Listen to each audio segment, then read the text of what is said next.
Assalamualaikum guys. Today's video topic is Preface to Shakespeare by Dr. Samuel Johnson. जैसा कि आप सब जानते हैं कि डॉक्टर सैमुअल जॉनसन ने प्रेफेस टू शेक्सपियर लिखा, यानी कि शेक्सपियर के प्लेस पे क्रिटिसिज्म की, वो बहुत ही डीप स्टडी और एनालाइजिंग के बाद। तो शुरू करते हैं अपनी आज की वीडियो का topic preface to Shakespeare. Shakespeare ने इंग्लैंड में ड्रामे की नोयत को बदल दिया। 16वीं सदी के आखिर में लंदन में आते ही शेक्सपियर ने राइटिंग करियर का आगाज़ कामयाब तरीन प्लेस से किया।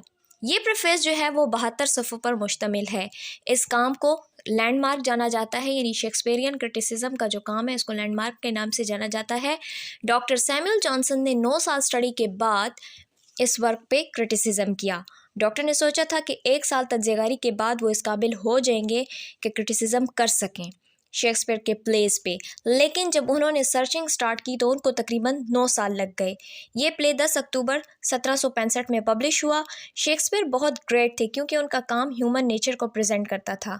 किरदार में इंसानी खूबियाँ और फीलिंग्स नुमायाँ होती थीं। इसके बाद शेक्सपियरियन प्लेस के एनालिसिस की तरफ चलते हैं कि डॉक्टर जॉनसन ने इन प्ले के एनालिसिस में क्या कहा है। डॉक्टर जॉनसन ने प्ले को एनालिसिस करते हुए खूबियाँ और खामियाँ बताई हैं। जॉनसन्स का क्रिटिसिज्म मॉडर्निस्ट के लिए बहुत ज़रूरी है। प्रेफेस टू शेक्सपियर एक बहुत ही बेहतरीन प्ले है 18वीं सदी के लोगों के लिए। डॉक्टर जॉनसन्स कहते हैं कि शेक्सपियर का जो प्ले है ये अमली ज़िंदगी के लिए ख़जाना है, क्योंकि ये ज़िंदगी की फ़िलॉसफी बताते हैं। लव जैसे पैशन को इन्हांस करते हुए प्ले में वो उनके प्ले ज़िंदगी का सच्चा अक्स बताते हैं। इसके अलावा उन्होंने दूसरे पैशंस को भी नुमाया किया है, जैसे कि प्राइड, एंगर वगैरह। उनके काम डोमेस्टिक विजडम के लिए स्टोर हाउस हैं। अब आते हैं शेक्सपियर्स ट्रैजिक कॉमेडी की तरफ। शेक्सपियर को बहुत ज़्यादा क्रिटिसाइज़ किया गया जब उन्होंने कॉमिक और ट्रैजिक प्लेस को मिक्सअप किया। उनके साथ जो राइटर्स काम करते थे वो उनको डिसलाइक करते थे क्योंकि ट्रेजिक और कॉमेडी को उन्होंने इकट्ठा कर दिया था। डॉक्टर जॉनसन कहते हैं कि ज़िंदगी आंसू, खुशी, गम, अच्छाई, बुराई वगैरह का मजमुआ है, तो ट्रेजिक कॉमेडी इन सब चीज़ों को वाज़ेह करती है। हालांकि ये क्लासिकल रूल्स के ख़िलाफ़ है, लेकिन फिर भी उन प्लेस ने अपना मकाम पा लिया। शेक्सपियरियन प्ले जो है वो हमें ट्रेजेडी की इंस्ट्रक्शन और कॉमेडी की प्लेयर देते हैं। ट्रैजिक कॉमिक प्लेज में कॉमेडी पैशन की प्रोग्रेस को इंटरप्ट नहीं करती।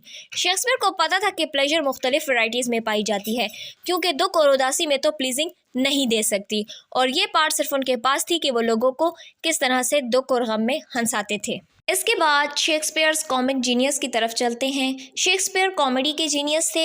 ये उनके प्लेज में नेचुरली आई थी। ट्रेजेडी में उनको ग्रेट अपीयरेंस के लिए स्टडी करके लिखना पड़ता था, जबकि कॉमिक सीन्स बग़ैर मुशक्क़त के वो लिख लेते थे। कॉमिक सीन्स की लैंग्वेज जो है वो रियल लैंग्वेज से रिजेंबल करती थी। Uses of dramatic unities. Doctor Johnson ने शेक्सपियर की यूनिटीज़ के इस्तेमाल को डिफेंड किया है। एरिस्टोटल के मुताबिक जो कि क्लासिकल रूल्स थे उसमें unity of time, unity of place, unity of action को मेंशन किया है। शेक्सपियर ने ये रूल्स फॉलो नहीं किए, बल्कि उन्होंने करेक्टर्स की नेचुरलनेस और कंसिस्टेंसी पर काम किया।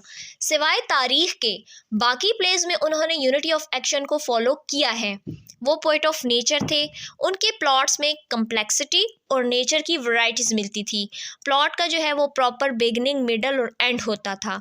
एक इवेंट दूसरे इवेंट के साथ इंटरकनेक्टेड होता है।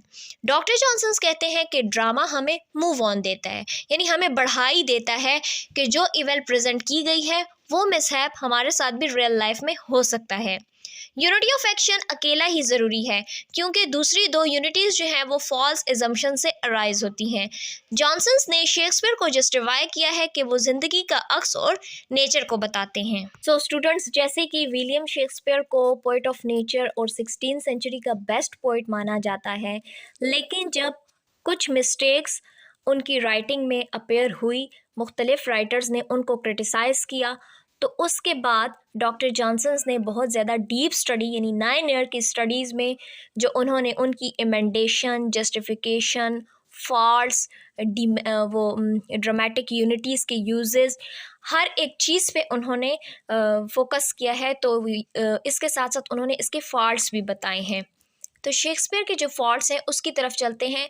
शेक्सपियर ने अखलाकी मकासद के लिए नहीं लिखा, वो सिर्फ लोगों को हंसाना चाहते थे।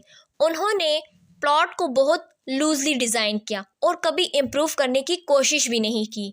उनके प्लेस में बहुत सी हिस्टोरिकल मिस्टेक्स थी, पोएटिक जस्टिस नहीं था, और पन्स की यूजेज की वजह से स्पीच कभी कभार लूज और वीक दिखाई देती थी प्लेज में।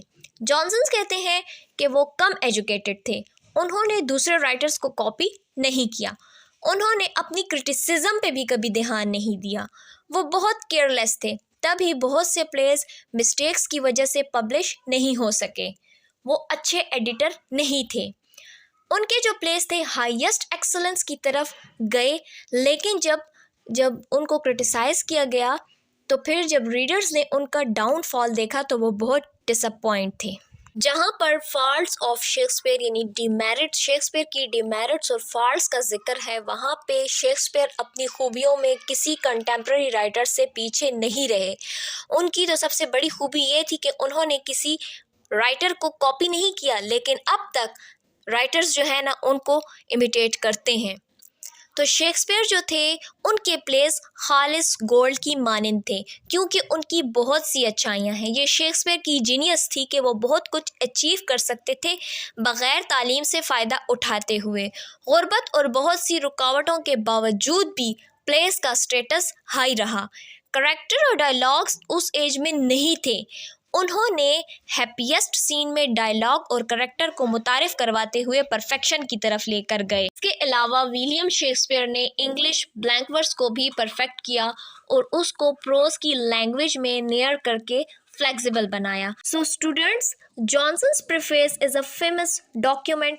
The preface and the notes on Shakespeare's play supplied by Johnson constitute a body of criticism very different from the most other contemporary critics.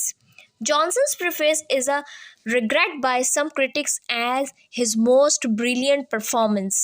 In spite of its inconsistencies and contradictions, there is no piece of general criticism on the same scale that approach. He exhibits the excellence of Shakespeare, its fullness and grandeur. He does not hesitate to state Shakespeare's fault, but Shakespeare's remained to him the greatest of English author and the only author worthy to be ranked with Homer. तो ये थी आज की video जो कि preface to Shakespeare पर थी, और ये डॉक्टर सैमुअल जॉनसन का नोबेलेस्ट प्ले माना जाता है न्यू क्लासिकल क्रिटिसिज्म का। और अगर आपको इसी तरह की वीडियोस देखनी है तो मुझे कमेंट सेक्शन में आगाह करें और मेरे चैनल को सब्सक्राइब करें, ताकि आपको हर आने वाली नई वीडियो की नोटिफिकेशन मिलती रहे, आप उससे नोटिफाई रहें। मिलते हैं अगली वीडियो में, तब तक के लिए अपना बहुत सारा ख्याल रखें। अल्लाह हाफ़िज़।